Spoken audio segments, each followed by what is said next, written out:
اور اس کے بعد ان فیصلوں کو کوڑا دان میں ڈال دیا جاتا ہے، وہ نواز شریف صاحب کے خلاف ہوں یا اس سے پہلے آپ چلے جائیں ذوالفقار علی بھٹو سے لے کے تو اس کے بعد جتنے بھی کیسز ہیں وہ سارے کے سارے ایک تاریخ بتا رہی ہے ہمیں کہ سارے کے سارے سیاسی بنیادوں پہ قائم کیے گئے کیسز تھے، اور بعد میں ان کا جو انجام ہوا سب کے سامنے ہے۔ تو اس وقت اس کیس کے متعلق بھی تو ظاہر سی بات ہے یہی قانونی سوالات اٹھ رہے ہیں نا، کہ ایک پہلا مقدمہ کہ جس کے بارے میں مشرف زیدی صاحب اب ان کی کیونکہ وہ لائن کی دوسری طرف آ گئے ہیں تو شاید اب وہ اس وقت اس فیصلے کا جو دفاع کریں گے، لیکن اس سے پہلے بالکل وہ درست فرما رہے تھے، اور یہی وجہ ہے کہ اس وقت کی ہائی کورٹ نے پہلی ہی سماعت میں سابق وزیر اعظم کو نہ صرف ضمانت دی بلکہ سزا کو بھی کالعدم قرار دیا، کیونکہ بیس ہی کوئی نہیں تھی۔ اور میں کہتا ہوں کہ آپ نے عمران خان کو تو گھڑیاں اور شاید چند زیورات جو آپ سمجھتے ہیں کہ 71 ملین صرف آپ کہہ رہے ہیں کہ نقصان پہنچایا قومی خزانے کو، لیکن اس کے مقابلے میں گویا کہ نیب نے ان کیسز کی عدم پیروی کیوں کی؟ آصف زرداری صاحب سے متعلق جنہوں نے بی ایم ڈبلیو، اور اسی طرح نواز شریف صاحب نے بطور وزیر اعظم گاڑی لی مرسیڈیز۔ گویا کہ توشہ خانہ کا قانون تو امتیاز صاحب یہ کہتا ہے کہ شاید آپ باقی سب کچھ لے سکتے ہیں لیکن گاڑیاں نہیں لے سکتے، لیکن لی گئی۔ اور آج میں پوچھتا ہوں مسلم لیگ نون کی حکومت سے کہ جو کہتے ہیں کہ جی آپ وہ گڈ ٹو سی والے ججز نہیں بیٹھے ہوئے، تو بھائی میرے آپ سے میں سوال کرتا ہوں کہ جس مقدمے میں آپ نے عمران خان کو سزا دی ہے، کیا میں اگر آپ سے پوچھوں کہ 90 کی دہائی میں جو توشہ خانہ کا ریکارڈ ہے کہ جس میں آپ کی پیپلز پارٹی کی حکومتیں رہی ہیں، وہ ذرا ریکارڈ تو لے کے آئیں کہ کیا کچھ توشہ خانہ میں آیا اور وہ کہاں گیا،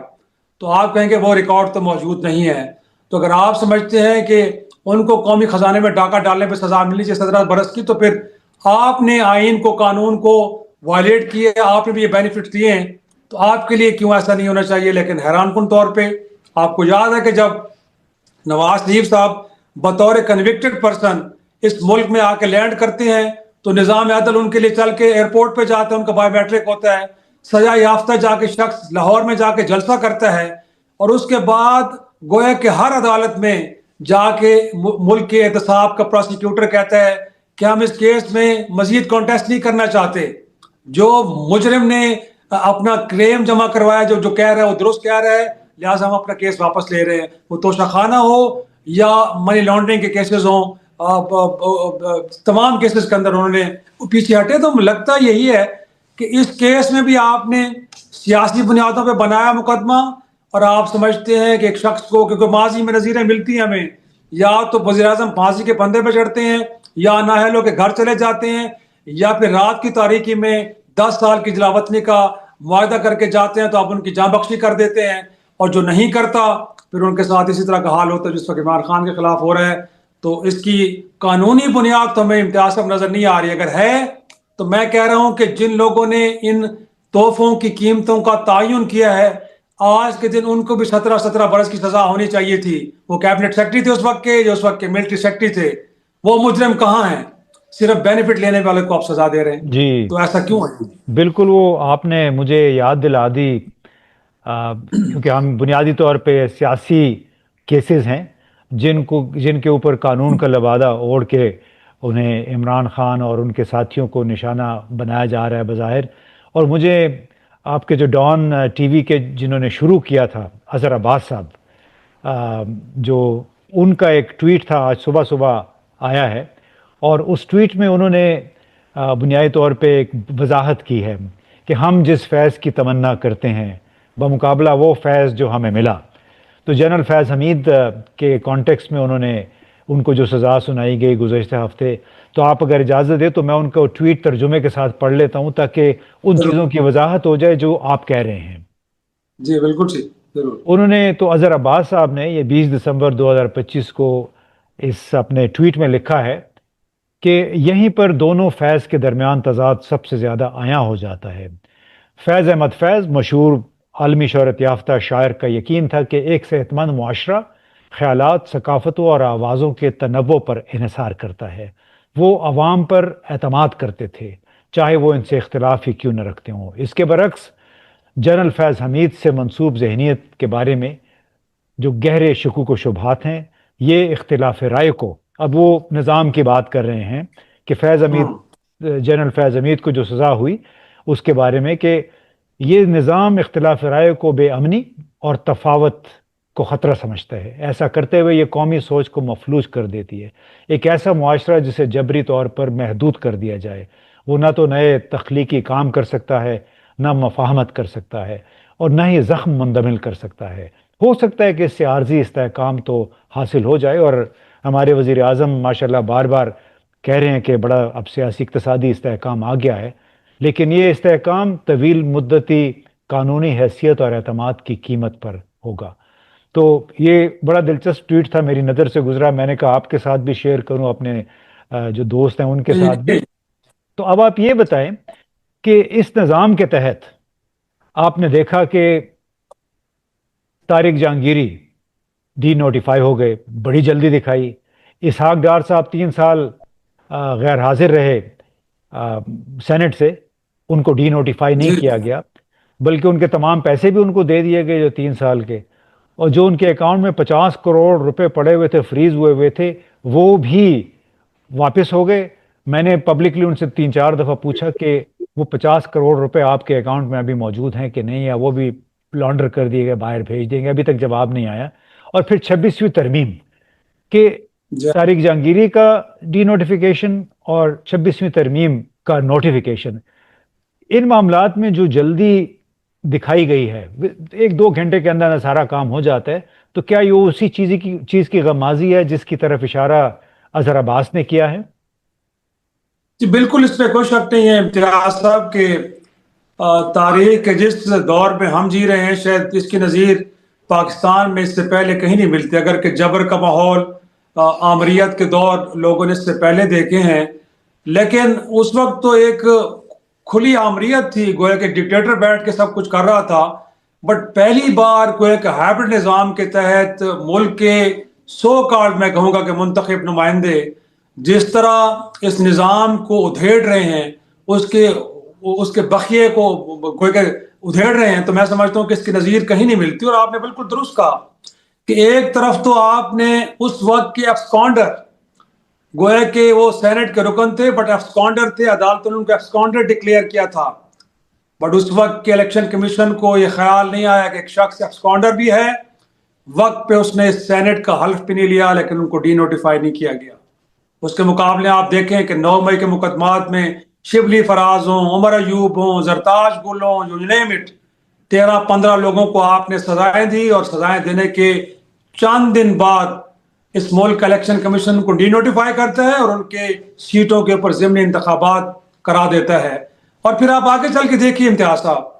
کہ پورے پنجاب میں انتخابات ضمنی تو سول ایڈمنسٹریشن کرواتی ہے، لیکن ہری پور کے اندر فوج کی نگرانی میں ہوتے ہیں. تو کس کس بات کو ہم روئیں گے، کس کس بات کا ہم ذکر کریں گے؟ پھر آپ کہتے ہیں کہ سب کچھ فیئر ہے، سب کچھ ٹھیک ہے، یہ کیسے ممکن ہے؟ پھر آپ نے جسٹس جہانگیری کی بات کی. بھائی اس شخص کی 2 درخواستیں پڑی ہوئی ہیں امتیاز صاحب، ایک ملک کی آئینی عدالت میں اور ایک سپریم جوڈیشل کونسل میں،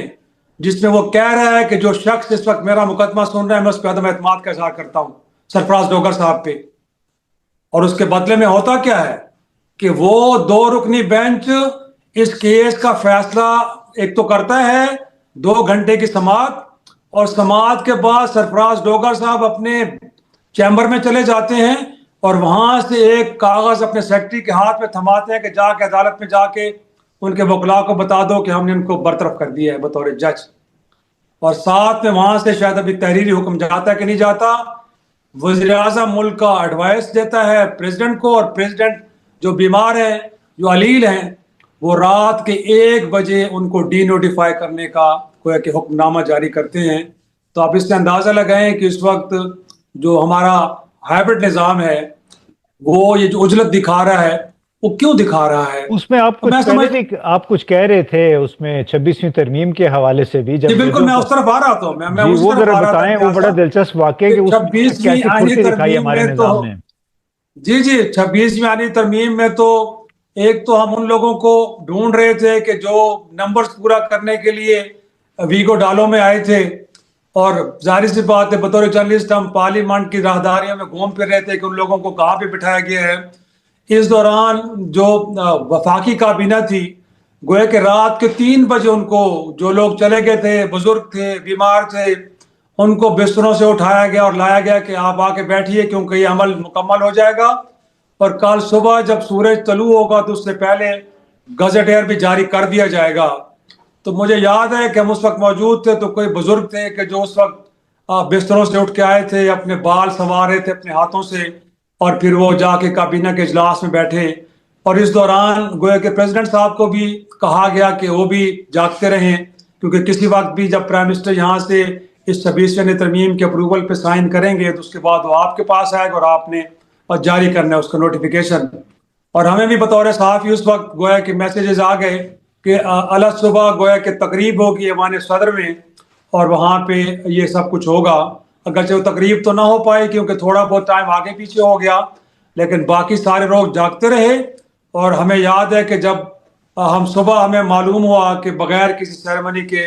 پریزیڈنٹ صاحب نے گویا کہ رد جگہ کرنے کے بعد جب پرائم منسٹر کی جانب سے وہ کاغذ آیا تو اس کے اوپر سائن کر کے تو باقاعدہ طور پہ گزٹیئر جاری کر دیا ہے۔